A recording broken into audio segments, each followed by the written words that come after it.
Vizag steel ప్లాంట్లో కరిగిన lava పడి దాదాపుగా 8 మంది కార్మికులు చనిపోయారు. ఇంకా నలుగురు పరిస్థితి అనేది చాలా చాలా విషమంగా ఉంది. మృతుల సంఖ్య పెరిగే అవకాశం చాలా ఎక్కువ అని వార్తలు చెప్తున్నాయి.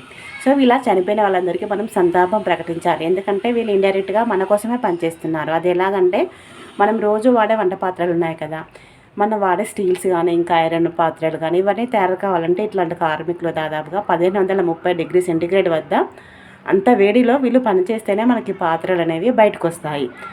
సో ఇంత వేడిలో కూడా వీళ్ళు పని చేయడానికి కారణం ఏంటంటే పొట్టకూటి కోసం వాళ్ళ ఫ్యామిలీ కోసం ఏదో ఒక పని చేయాలి కాబట్టి వాళ్ళకి దొరికిన పని చేస్తూ ఉంటారు. కాకపోతే ఇట్లాంటి ప్రమాదానికి గురై చనిపోతూ ఉంటారు. సో మొత్తం మైనింగ్ ద్వారా సేకరించిన ఐరన్ని దాదాపుగా 1530 డిగ్రీ సెంటీగ్రేడ్ వద్ద వేడి చేస్తారు. వేడి చేసిన తర్వాత దాంట్లో కార్బన్ కానీ ఇంకా ఐరన్ నికెల్ కానీ మాంగనీస్ కానీ జింక్ కానీ కలపడం వల్ల మనకి స్టీల్ అనేది తయారవుతుంది.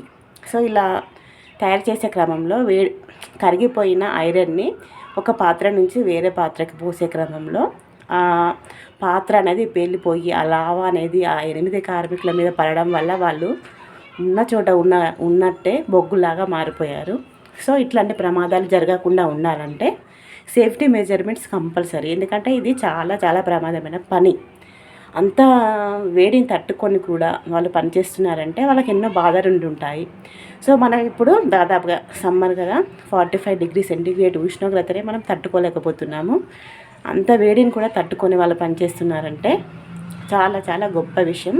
సో వాళ్ళకి ఎన్ని ఫ్యామిలీ సమస్యలు ఉన్నా కూడా అంత ఉష్ణోగ్రతను తట్టుకొని అంత ఉండకపోవచ్చు, కానీ ఉష్ణోగ్రత అనేది చాలా హై లెవెల్లో ఉంటుంది కదా ఇట్లాంటి ఫ్యాక్టరీలో. సో గవర్నమెంట్ అనేది వీళ్ళకి న్యాయం చేయాలి. 25 లక్షలని చెప్పారు. 25 లక్షలు సరిపోవు. 1,50,00,000 ఇస్తేనే ఇట్లాంటి లైఫ్ రిస్క్ పనులకి వేరే వాళ్ళు చేయడానికి కూడా ముందుకొస్తారు.